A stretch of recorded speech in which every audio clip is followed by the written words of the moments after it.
there, and welcome back to Trash Content, where we make content about my trash.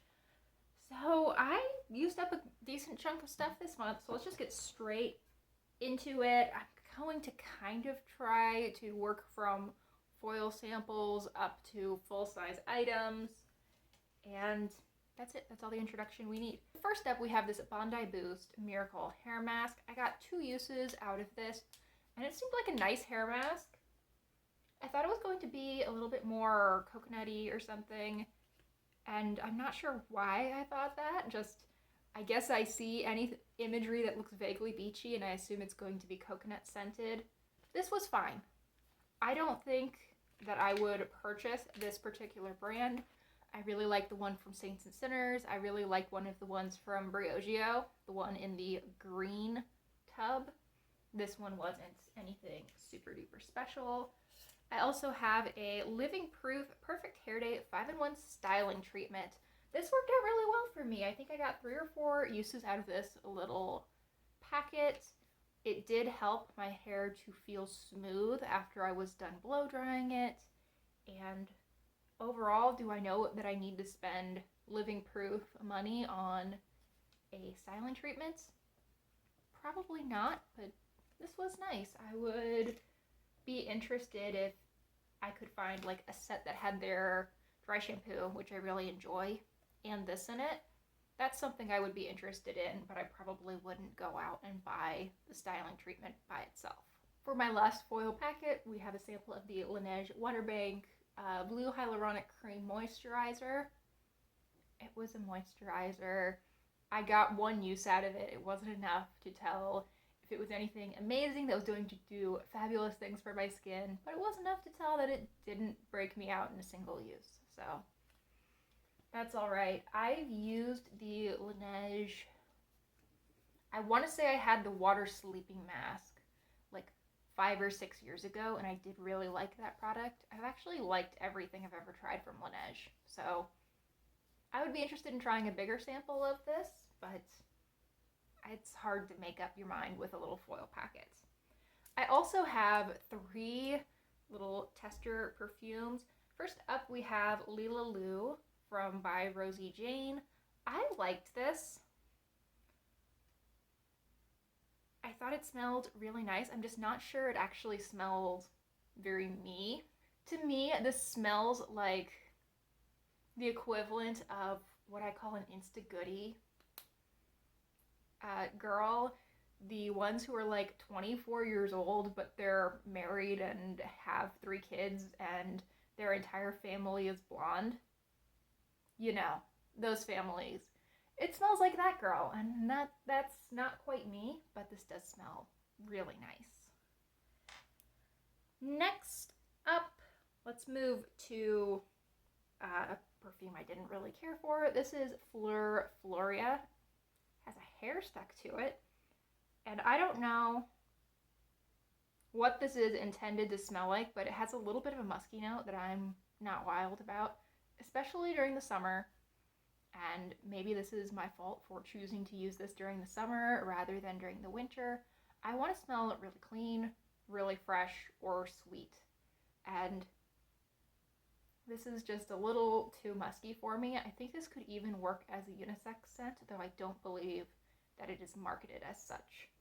I mean, any scent could work as a unisex scent, but this one seems like something that they could market as a unisex scent without, you know, raising any eyebrows. And then finally, my favorite of these 3 scents was Nest Wild Poppy. That was no surprise. I tend to really enjoy poppy scents. I've actually used up, I believe, like a very small roller ball of this scent from Nest in the past and loved it. I got this as a surprise in a Sephora order. Like I asked for, I think, a Tom Ford perfume when they asked me to select my samples, and this came instead, and I was so excited. Oh, it looks like there's maybe a little left. Can I get it out? No. Sad. I really like this. If I were to purchase a Nest perfume, it would definitely be this one. However, I don't need a perfume for quite a while. I definitely do not need an expensive perfume for a very long time. I'm also one more thing of cotton rounds down. I think that I have the thing of cotton rounds that I'm currently working on, which is like 2/3 of the way gone, and one unopened thing of cotton rounds, and then I can be done with the 1,000 that I purchased years ago. I'm weirdly excited for that. Now let's move on to the deluxe samples. So first up we have the R&Co Death Valley Dry Shampoo. This was just an okay dry shampoo. I really prefer a dry shampoo that gets my hair feeling, or at least looking, really clean. I don't care quite as much if it feels clean as long as it doesn't feel sticky to the touch. This, it felt good, but I didn't feel like my hair looked super duper clean afterwards. I think if you are someone who uses dry shampoo to bulk up your hair to make it easier to style, this might be a great option, but it's just not the type of product that I'm looking for. But I am glad to have that done because I have so many little hair products and I want to work some of them out because, I mean, look at this. Does this look like I use a lot of hair product or I'm consistent about using hair product? No, and I'm not. And I don't need to cart all of these hair products around for ages when I never get good use out of any of them. I found another tiny hair product. This is from Fable in Maine. It is their Holly Roots hair oil. So the way that you are supposed to use this is you apply this before you shampoo. You get actually quite a bit in your hair. I ended up using this 3 times. So it felt really strange to be putting just oil in my hair. That's usually the exact opposite of what I'm trying to do. And I felt like I was really focused on washing my hair super, super well to get all of it out. That's not a bad thing. My hair did look really nice after I used it, but I kind of wonder if I was just being so much more careful with my hair because I knew that it had oil in it versus what the actual benefits of the oil were. So I'm not totally sold on this product, but I'm a lot closer to being sold than I was when I got this as a sample from Sephora. I have a hand cream here from Bath & Body Works. This is Rainbow Swirl Candy. I feel like I use up one of these like every other month. You see some kind of little Bath & Body Works hand cream. This was not my favorite scent. It smells like, oh, not Rainbow Swirl Candy. You know exactly what this smells like? Are those like orange slice candies that you can get, except it doesn't smell like the orange ones. Sometimes you'll get the mixed bag ones that have like purple, green, white, and red. It smells like all of the other ones that are not as good as the orange ones. Probably wouldn't pick out this scent again, but I'll keep buying the Bath & Body Works hand creams. You'll probably keep seeing them every 2 months in these videos. I have a mini mascara. This is the MAC Magic Extension. It's one of the fiber mascaras. I didn't notice anything exceptional about this, but I do think it did a nice job of darkening up my lashes, making them look a little bit longer. I kind of thought that I was going to see a real difference between a fiber mascara and a regular mascara. I thought this just sort of looked like a better than average mascara. So far, I think the best mascara without beeswax that I have tried, at least at a drugstore price point, is the Essence one. If I were to go out and purchase a high-end one, I mean, maybe this would be on the list, but I never buy high-end mascaras, so kind of a moot point. Okay, I have 2 like travel pen spray fragrances. I went through a lot of fragrance this month. I didn't even realize that till I sat down. So first up, we have the Pacifica Island Vanilla.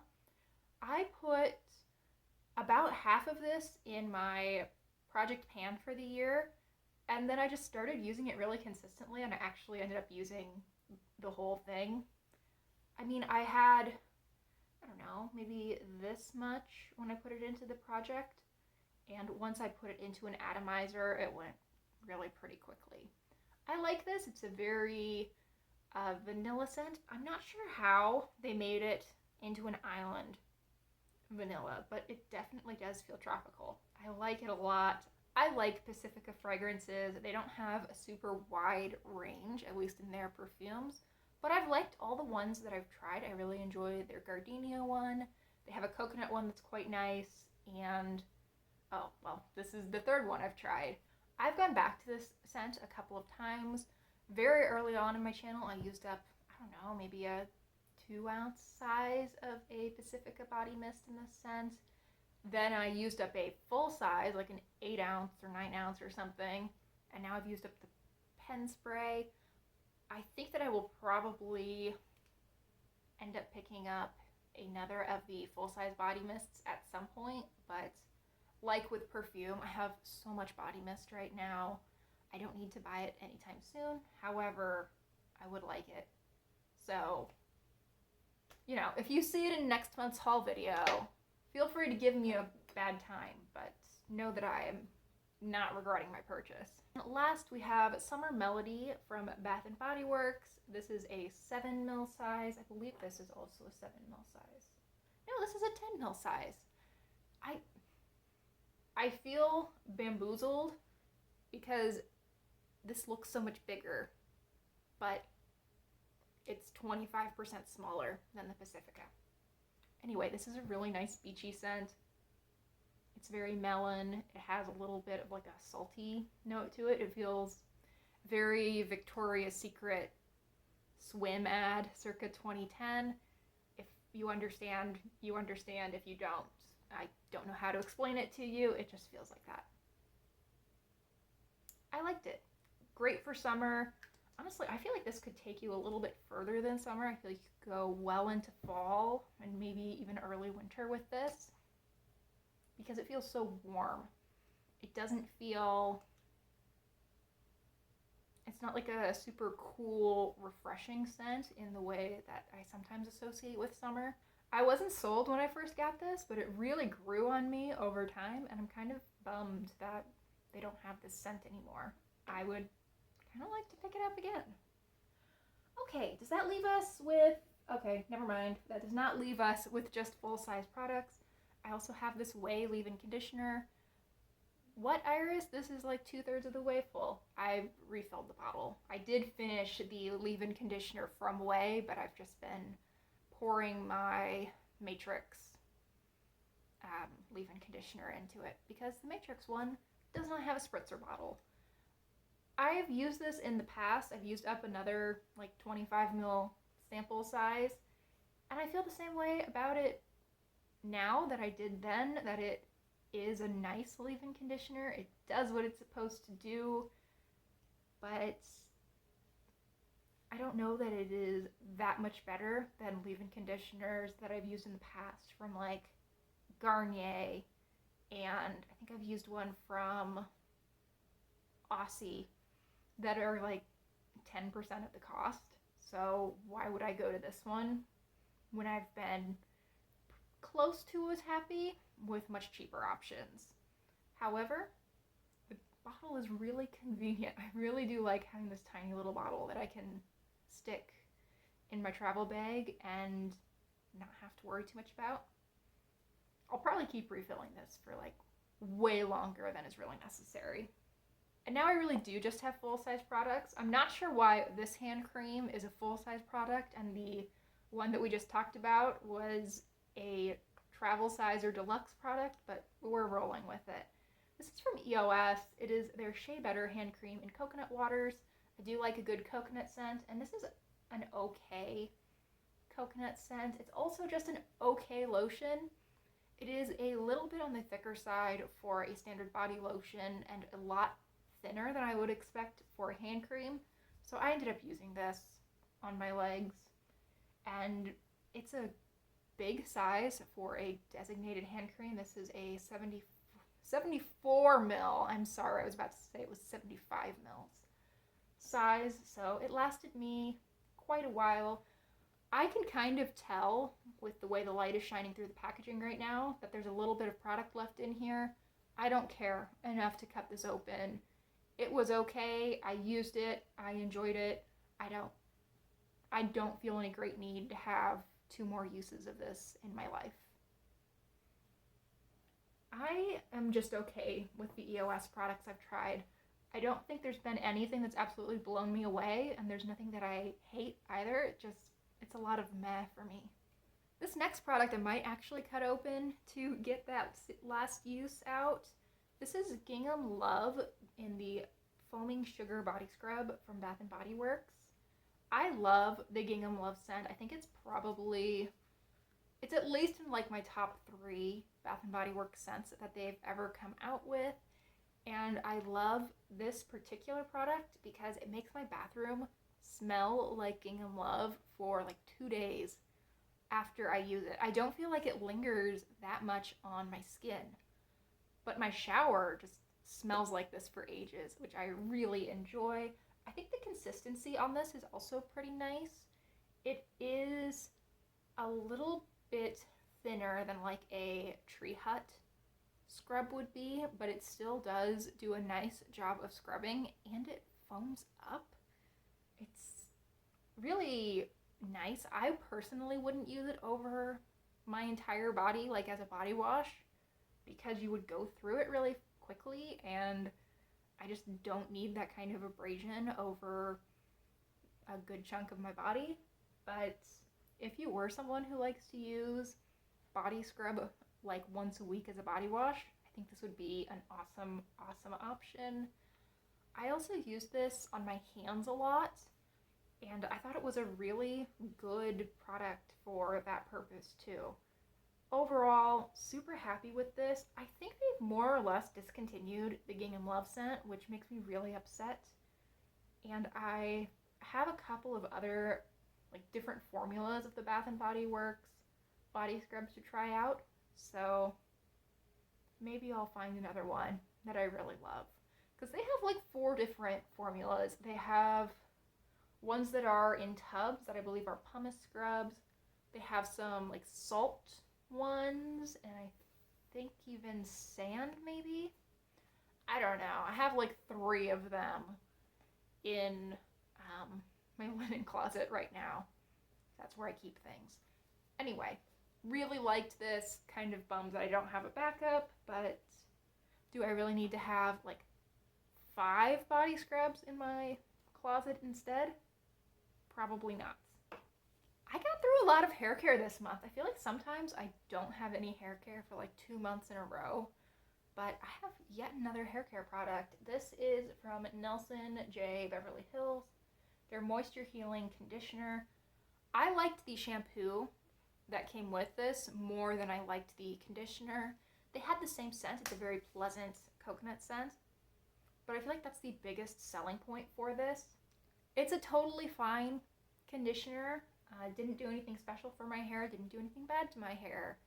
Just, it's kind of an expensive product. This is a little bit smaller than a lot of the conditioners that I purchased. This was an 8-ounce size. I got this I purchased this through BoxyCharm in one of their like pop-up sales. So I got these at a very steep discount. I think I maybe spent like $12 on the duo, which is less than I think each of the individual products is regular price. So I was happy with that for $6 a bottle. For $6 a bottle, I thought this was, a better than average expectation conditioner, but at closer to 20, I think I could do better. 3 skincare pieces and then we can be done. So first up is this e.l.f. Bounce Back Jelly Cleanser. I reviewed this in maybe my last Empties video or the one before that. My thoughts haven't changed. I don't really love this. I bought like 3 of them when they were 60% off on e.l.f.'s website, and I can see why they were 60% off. It's not a bad cleanser, but this is definitely a thicker take on a gel cleanser. Like, if you were to pour this into your hand and it had that little like Hershey's Kiss shape when you pulled the product away, it would take a while for that kiss shape to go back into like a smooth puddle. And I like other gel cleansers a lot more. I even like other e.l.f. gel cleansers a lot more. I like the Brighten one, the one that comes in the orange package. I think is a lot better than this. But this is really cheap, so if you also see it for like $4, I don't think you'll be disappointed in it. Now I have a serum. I'm so happy. I finished up, I think, 2 serums somewhat recently, and my goal in my inventory videos was to finish, I think, 2 before my next like inventory video. So I'm moving right along on that goal. This one is from Good Molecules. It's their niacinamide serum. I don't know if it did anything. I wasn't really good about using this consistently until it was about 2/3 of the way gone. And it says that it's going to refine my skin texture and minimize pores. I don't know. I felt like I was doing something for my skin when I used this, and it wasn't terribly expensive. So for that reason, when I run out of serums, this is one I could potentially see myself purchasing, but I don't know if it does anything. I don't know that I've ever used a serum where I felt like it was really obvious that it did something. And I don't know. Do you guys have any serums that you feel like are really impactful? The ones that I tend to hear about are like vitamin C and retinol. And I'm really hesitant about both of those because I'm super sun sensitive and seem to be becoming more sun sensitive as I get older. But at the same time, I want to embrace my inner vampire and be youthful forever. So there's a trade-off there. And then the last item is probably not technically done, but I decided I was done with it. This is from Essence. It's their Lip Care Booster Lip Serum in Peach. I want to say that they had maybe like a raspberry one too. The label is coming off. I thought that the product itself on this was fine. I've definitely used products that were more moisturizing on my lips, but they were also generally thicker. So I think if you are looking for like a little bit of a milky peach tint with some moisture for your lips, this might be a good option. The thing I did not like about this was the little brush applicator. First, I find that like the little lip brush applicators always tickle, and I don't really like that feeling. Additionally, I just had to go in so many times to cover my lips, and I don't have, you know, a large mouth or particularly full lips, so I can't imagine how annoying it would be if you actually were in that category where you had a lot of lip area to cover. I feel like that would just be so obnoxious. And that brings us to the end of this Empties video. Thank you so much for watching. I think this was a really good month for Empties. I definitely have quite a bit of stuff to move out. I think that my numbers for this month would definitely be in the right direction. I think I used up more stuff than I brought in. Hopefully we can continue that into next month. And yeah, I think that was all I wanted to cover. Thanks again for watching. Hope you see you next time. Bye guys.